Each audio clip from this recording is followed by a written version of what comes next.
Okay, welcome to High Vibration.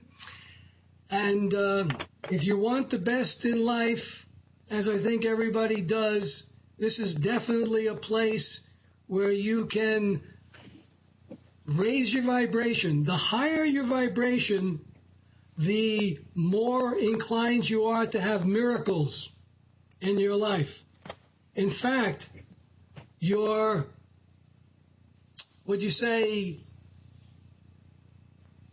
inheritance is a world of miracles, of unlimited possibility, of beautiful love, of sacred connections, of great joy, wonderful service, abundance. All these are already belong to humanity because we are created in the image of God. That's not this. That's not this body. That's not this mind. It's our true identity.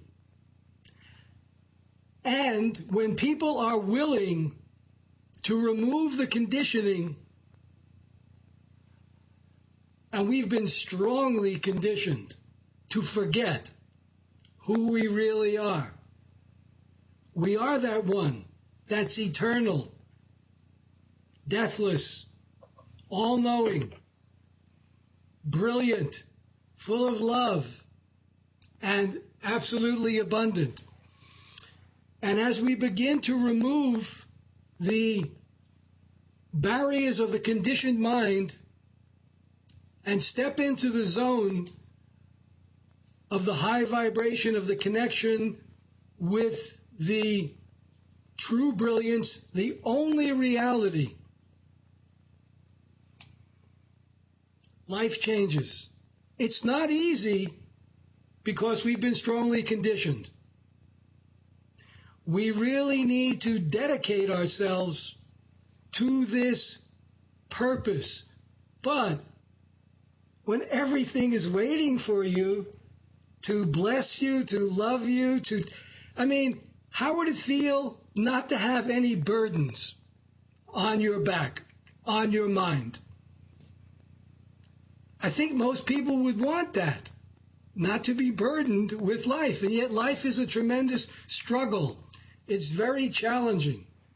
And the simplicity is because people have not understood that they have a deeper reality underneath their physical body, underneath their mental body, something beyond words. No words could possibly describe, but it invites us. Come in. Let me shine through you. I have a blueprint to run your life brilliantly. And all you got to do is say yes and practice. So, before we invite Lindsay to share her beautiful wisdom, I'm going to ask if Don or Nella have any comments or questions about what I said. You're just speaking my truth, Michael. What's that, Nella? Everything you say, I believe. Good.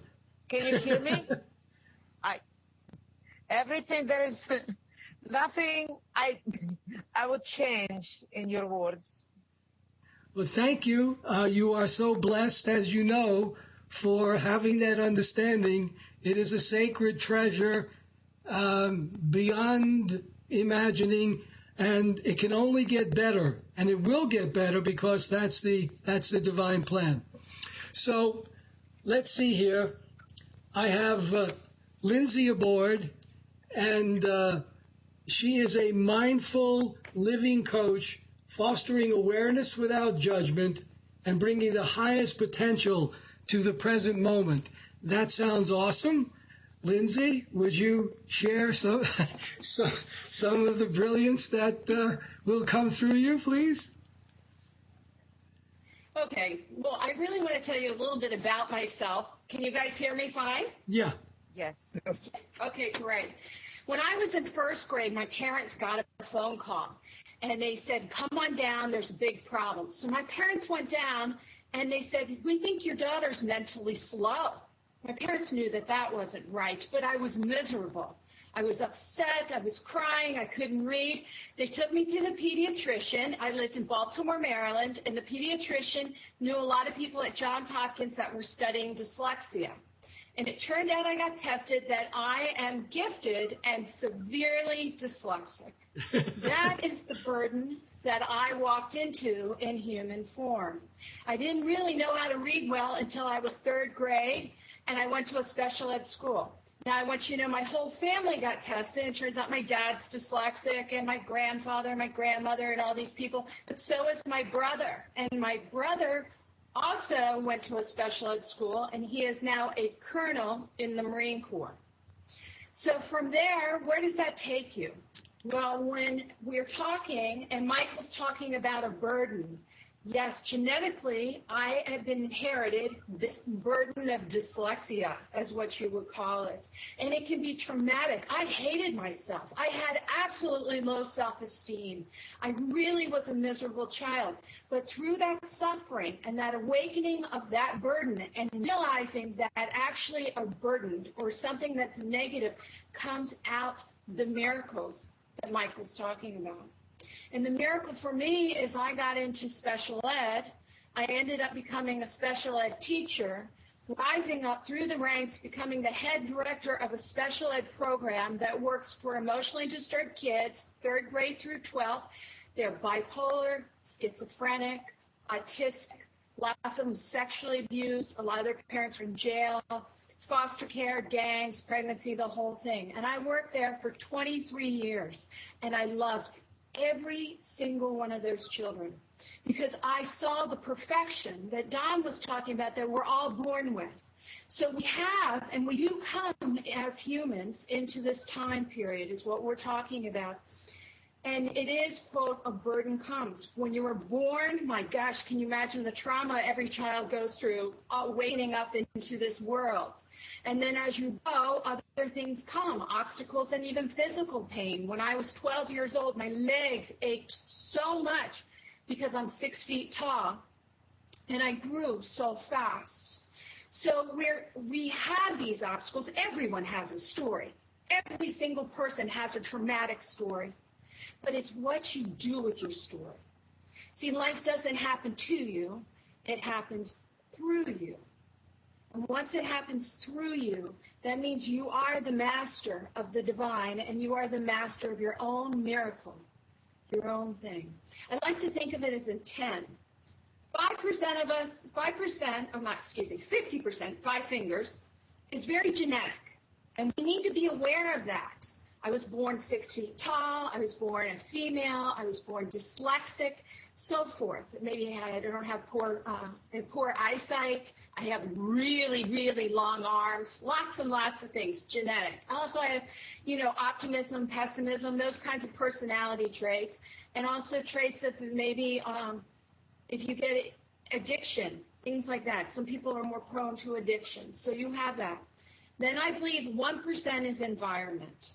Are you rich? Are you poor? So forth. 1%. That's it. Because they find in studies the rich are as happy as the poor. It's really what you do with and I don't mean 10%, the 40%. The 40% is what we have control of. This is where mindful living coaching happens in the 40. Being aware of your 10% and being aware of your genetic background and what family and what you've brought into this. Your strengths. Not only your weaknesses, your strengths. Because in our society, we get bombarded on what you can't do, but we don't really get taught what we can do. So we need to have the awareness, what can we do? What do we bring to this world? What are our gifts? And everyone has that. But if I asked all of us, what are 10 things wrong with us, we could list them very, very fast. But if I asked us 10 things that we have strengths, that why we show up in the morning, it would be harder to do. So in mindfulness and mindful living is being aware that you get to control the gift from God, which is your consciousness. And what you think about, you bring about. And if you don't like what you have, then turn and figure out what to do next to bring out the best in you. And you know what's so awesome? It spreads. When you go to gratitude, then gratitude spreads around you. But if you are in anger, if you are in pain, and that is where you're focused on, then let me tell you, you will attract people that validate your anger and pain. If you're in lack and you start talking about lack, then people that are also having problems with the IRS or the problems with paying their child support or whatever, they'll come to you and they'll say, hey, let's have coffee and let's talk about how horrible the world is and how bad the X is and so forth. But if you talk about, I have a terrific idea in which I'm able to help people, other people pop up and say, that sounds cool. I want in on that. I want more of that. What you're giving them is what you're thinking about, what you're saying.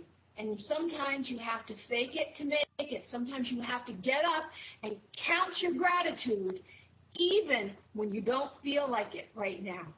You've got to learn how to train your own mind, your own thinking. You're personally responsible for your own miracles. And so meeting Michael, and now God, is a miracle in itself. And so I knew when he asked me to be on the show that this is what it's about. It's about reaching people one person at a time, knowing you can change. You have the possibility to make a difference no matter where you are in this world or whatever age you have. And if you change, then you help the next person who changes. And it spreads and it grows and the world starts to change. So that's what I teach is mindful living coaching, making people aware of their four. How to use their four. Am I still on? You're still on. I disappeared on my... That's okay. Keep talking. But You're still on. So how to be aware of your genetic background. What did you bring to the table when you became born? You know, understanding that, not judging it. You cannot judge your gene pool. That is just the gift that you've come with. Those are the cards you get to play with. And then you get to find your awareness of where you're at. And then you have the power of your four fingers to choose what to do next. And so that's mindfulness, and that's what I work on. Beautiful, Lindsay. Thank you. And it's an incredible story for people to see where you came from, how challenging that was, and where you are now, which is a demonstration of its doableness and doable for anybody. So that gives people hope and inspiration to move ahead and bring forth their gifts. Is there anything that you want to either ask Lindsay, Nella, or Don, or say about what she said? I enjoyed your wisdom, and everything you say, it's very interesting. And again, I share my belief with everything you say. Thank you. Thank you. Personally, I have nothing to add because whatever you do is beautiful. I know today I have a teenage granddaughter, and listening to you, I understand lots of things I need to digest to make sense to approach her because she goes through this miserable time. Yes, And, I want to say I have four kids, 23, 19, 18, and 16. And so therefore, I have 3 boys, 1 girl. And I understand, I work with that. Being teenagers in middle school is really some of the hardest times kids have because they're trying to break from their parents, but they need to have their boundaries. They're lost and they've been taught all these things that they don't have, whatever it is, looks, money, skills, and they're not learning how that they have their own personal control. So I'll just say real quick, if I was to help your teenage granddaughter, the word is purpose. That's the word I want you to carry from this. Every teenager has to feel like they have a purpose, and they often feel very lost, and they don't know what their purpose is, and they'll choose poor groups to hang out with because, like the druggies, the people who get very high, well, their purpose is to get high, and they'll accept anybody who gets high. So what you want to do is tap into the things that she really enjoys and think about what she's enjoyed for a long time and focus on that and help giving her some purpose that she has meaning in life, in her inner self. and that will help her go forward. Thank you. Thank you. Don, you were saying something? Well, just that I'm happy just to listen. I don't have any questions. Thank you. Okay, so I'll conclude with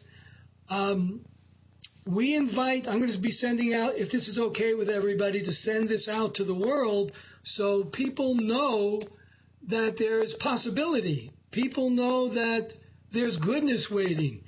People know that there's a way to improve the quality of your life. And one of the ways is simply coming on this show. Everyone is invited. So join in, raise your vibration, see that you can do more, see that you're valuable, see that you have a magnificent contribution, and miracles will happen in your life. So with that, I want to thank everybody. Can I say one last thing? Yes. I'm sorry, Mike. I just wanted to say that if anyone ever wanted to know more about what I do in mindful living, I have a website, centeredmoment.com, centeredmoment.com. And I'm also on Facebook because I really want to support Michael and all the things that's going on in this world that is for positive, because I do think that what we think about, we bring about, and what we're thinking about right now is love, kindness, and goodness. Thank you, Michael, for making this possible. And Thank you, Lindsay. Thank you, everyone. Thank you all for being here. Thank you. We'd like to take a moment of silence and take a breath.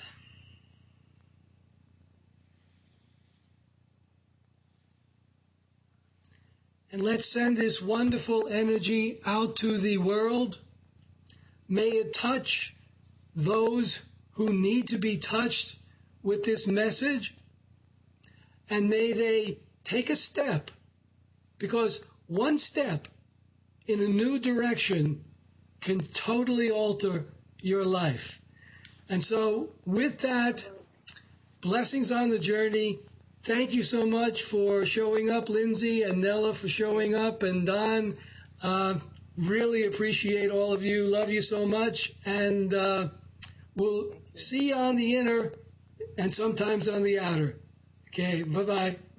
Blessings all. Thank you. Bye-bye. Bye-bye.